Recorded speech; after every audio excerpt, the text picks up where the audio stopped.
তোমরা যারা আমার আগের ব্লগ দেখেছো তারা তো জানো আমরা সুন্দরবন ঘুরতে এসেছি, আর যারা দেখোনি তো অবশ্যই দেখে নিও।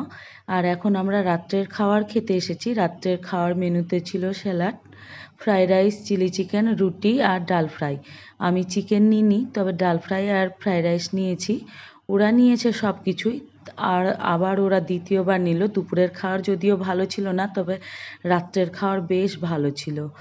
তারপরে খাওয়া দাওয়া হয়ে যাওয়ার পরে পরের দিনের শিডিউল আমরা জেনে নিলাম, আর জেনে নিয়েই ওখান থেকে বেরিয়ে পড়লাম। খুব সকাল সকাল আমাদেরকে উঠতে হবে, তাই যখন ওখান থেকে ফিরছিলাম রুমে তখন অল্প অল্প বৃষ্টি পড়ছিল।